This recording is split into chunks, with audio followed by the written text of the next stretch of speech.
আজ ঝাল ঝাল করে ডিম বরবটির একটা রেসিপি বানাচ্ছি।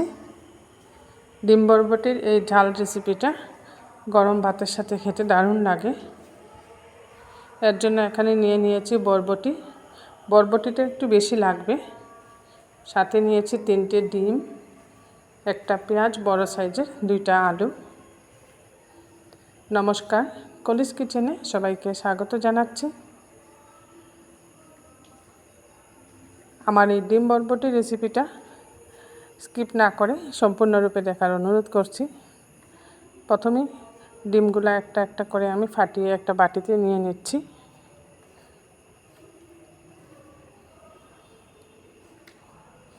আমি এখানে 3টে ডিম দিয়েছি, আপনারা ইচ্ছে করলে এর থেকে বেশিও দিতে পারেন। সামান্য লবণ দিয়ে দিলাম। লবণ দিয়ে খুব ভালো করে এখন ডিমটা ফেটিয়ে নিচ্ছি। ডিমটাকে খুব ভালো করে ফেটিয়ে নিতে হবে, কারণ এই রেসিপির মধ্যে ডিমটা আমি অমলেট বানিয়ে ব্যবহার করব। আর এখানে আলুগুলো একটা পিলারের সাহায্যে ছিলকা ছাড়িয়ে নিচ্ছি। ডিম বরবটির ঝাল রেসিপিটা রুটির সাথে খেতেও ভালো লাগে, আর গরম ভাতের সাথে তো দারুণ লাগে। বরবটি দিয়ে কত রকম রেসিপি হয়ে থাকে। আজ যে ডিম বরবটি রেসিপিটা বানাচ্ছি, এটা আমি একদম নতুন রেসিপি বানাচ্ছি। আলুগুলা এখানে চিকন চিকন লম্বা লম্বা করে কেটে নিয়েছি, আর বরবটিও লম্বা লম্বা করে কাটবো। এই যে বরবটি আমি একটা কাঁচির সাহায্যে কেটে নিচ্ছি। বরবটি এইভাবে একটু লম্বা করে কাটছি, এতে দেখতে ভালো লাগবে। আলুও চিকন করে কেটেছি, আর বরবটিও একটু লম্বা করে কাটছি।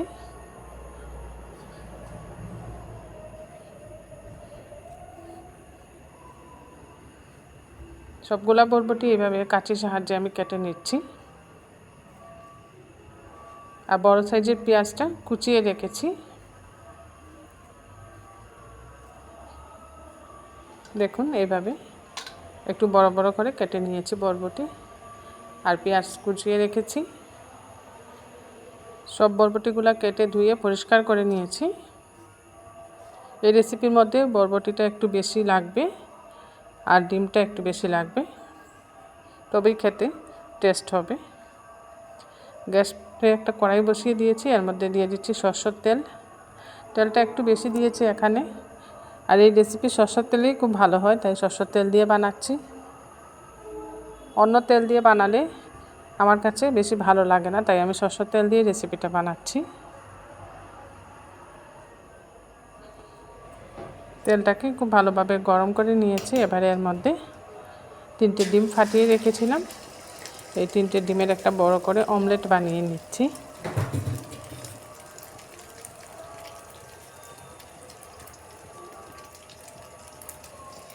বড় করে অমলেট বানাতে গেলে এইভাবে একটু ঘুরিয়ে ঘুরিয়ে দিতে হয়, তা না হলে মধ্যখানে ডিমটা জমে থাকবে, এটা ভালো করে ভাজা হবে না। এভাবে ঘুরিয়ে ঘুরিয়ে আমি পাতলা করে নিচ্ছি অমলেটটা। এবার এটাকে উল্টে দিচ্ছি। ভেঙে গেলে কোনো অসুবিধে নেই, যেহেতু অমলেটটাকে পরে আমি কাটবো। এটাকেও বরবটির মতো চিকন চিকন লম্বা লম্বা করে কাটছি।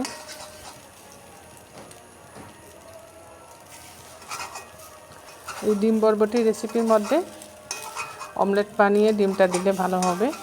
সিদ্ধ করে ডিম দিয়ে বরবটি রেসিপিটা বানালে ভালো লাগবে না।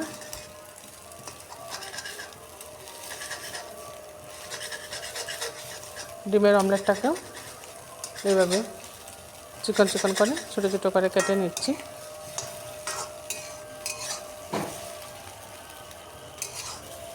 আমার ভয়েস ওভারের পাশে কীর্তনের সাউন্ড আসছে, পাশেই কীর্তন হচ্ছে, এটা শোনা যাচ্ছে। এটাকে ভালো করে ভেজে নিয়েছি, নিয়ে এখন একটা পাত্রে উঠিয়ে নিচ্ছি।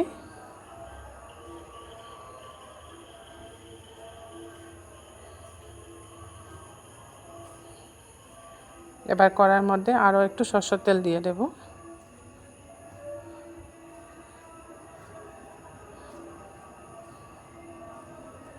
সরষের তেলটা খুব ভালো করে গরম করে নেওয়ার পর এর মধ্যে আমি ফোড়ন দিচ্ছি। 5 ফোড়ন,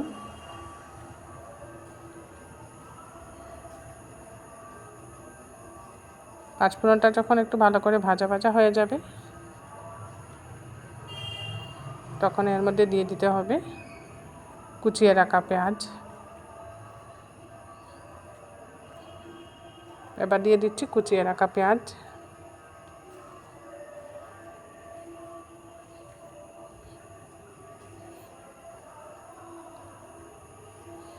পেঁয়াজ কুচিটা দিয়েও একটু ভালো করে ভাজতে হবে।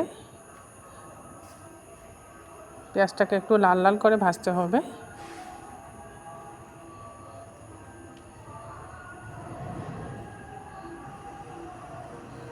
বারবার নাড়িয়ে পেঁয়াজটাকেও আমি পাঁচফোড়নের সাথে একটু কড়া করে ভেজে নিচ্ছি।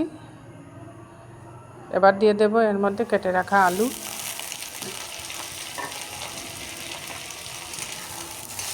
আলুটা দিয়েও 1-2 বার এইভাবে নাড়াচাড়া করে নিচ্ছি।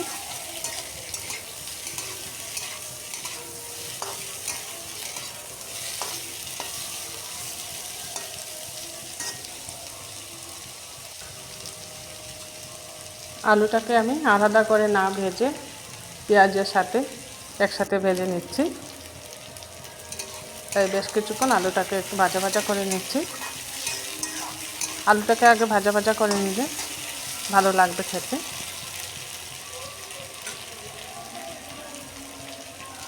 আলুটাকে ভাজা ভাজা করে নেওয়ার এই পর্যায়ে এখানে দিয়ে দিয়েছি বেশ কিছুটা পরিমাণে গ্রেট করে রাখা আদা।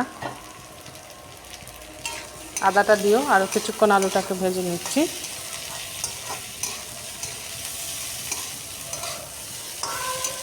এইভাবে আলুটাকে ভেজে নিলে আলুটাও খুব সুন্দরভাবে ভাজা ভাজা হয়ে যাবে।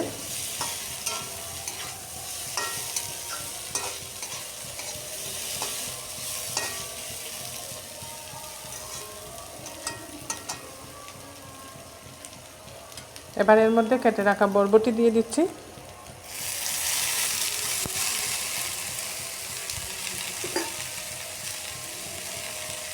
বরবটি দেওয়ার পর এর মধ্যে এখন আমি গুঁড়া মশলাগুলো এক এক করে দিয়ে দেব। আর মশলাগুলো একটু বেশি দিতে হবে রেসিপির মধ্যে। প্রথমে দিয়ে দিয়েছি হলুদের গুঁড়া,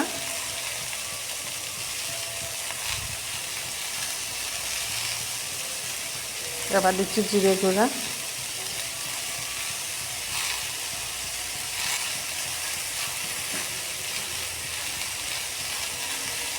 আর দিচ্ছি ধনে গুঁড়া। আর যেহেতু এটা ডিম বরবটির ঝাল বানাচ্ছি তাই ঝালটা একটু বেশি লাগবে, তাই ঝাল লাল লঙ্কার গুঁড়াটা একটু বেশি পরিমাণে দিচ্ছি এখানে। এবার খুব ভালো করে কষিয়ে নিতে হবে মশলার সাথে আলু বরবটিটাকে খুব ভালো করে কষিয়ে নিতে হবে। বারবার নাড়াচাড়া করে এইভাবে খুব ভালো করে কষিয়ে নিচ্ছি আলু বরবটি।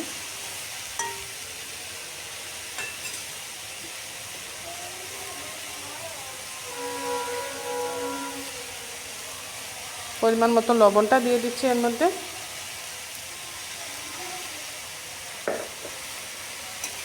লবণটা দিও আরও কিছুক্ষণ আমি কষাচ্ছি। দেখুন মশলাটা খুব সুন্দরভাবে আলু বরবটির সাথে মিশেছে।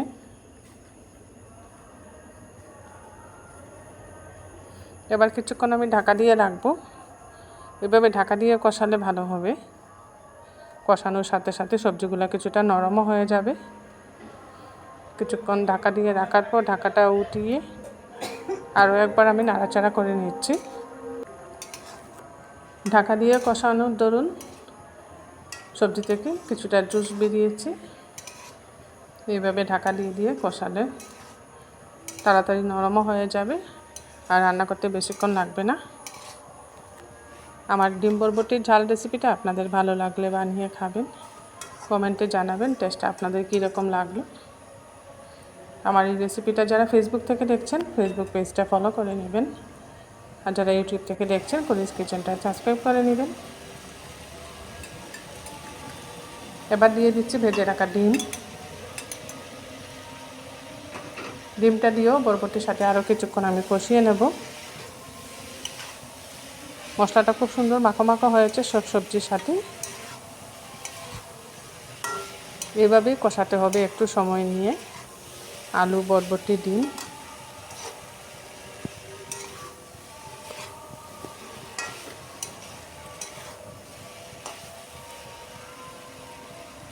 সব কিছু খুব ভালোভাবে কষিয়ে নিয়েছি।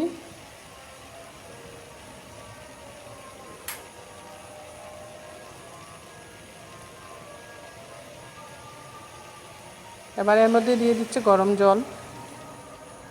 গরম জলটা অবশ্যই দিবেন, এতে করে সবজির টেস্টটা খুব ভালো আসবে আর সবজিটা সিদ্ধ হতে বেশিক্ষণ লাগবে না। গরম জল দিয়ে কিছুক্ষণ ফুটিয়ে নিলেই রান্নাটা হয়ে যাবে। দেখুন দেখতেও খুব সুন্দর হয়েছে ডিম বরবটির ঝাল।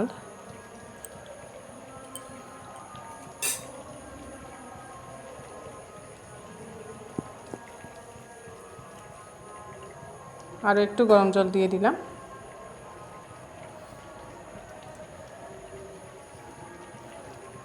আবারও একবার আমি ঢেকে দিচ্ছি। 5 মিনিটের মতো ঢাকা দিয়ে রেখেছিলাম। এবার দেখে নিচ্ছি সিদ্ধ হয়ে গেছে কিনা। আর ডিমের অমলেটগুলো খুব সুন্দর ফুলে গেছে। আলুও সিদ্ধ হয়ে গেছে, বরবটিও সিদ্ধ হয়ে গেছে। ঢাকা দিয়ে কষিয়েছি আর যেহেতু গরম জল দিয়ে দিয়েছি তাই খুব তাড়াতাড়ি হয়ে যায় রেসিপিটা। ডিম বরবটির ঝাল রেসিপি দারুণ একটা টেস্টি রেসিপি।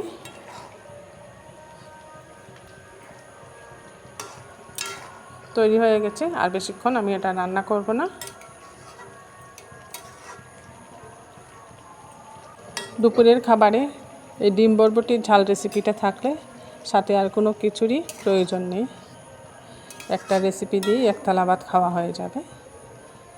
দেখুন খুব সুন্দর হয়েছে। এবার একটা সার্ভিং বলে নামিয়ে নিয়েছি। সাথে সাথে গরম গরম ভাতের সাথে ডিম বরবটিটা সার্ভ করেও দিয়েছি। আমার রেসিপিটা আপনাদের ভালো লাগলে একটা লাইক করে দিবেন। অবশ্যই আত্মীয় স্বজন বন্ধু বান্ধব সবার সাথে শেয়ার করবেন, যাতে সবাই রেসিপিটা বানাতে পারে।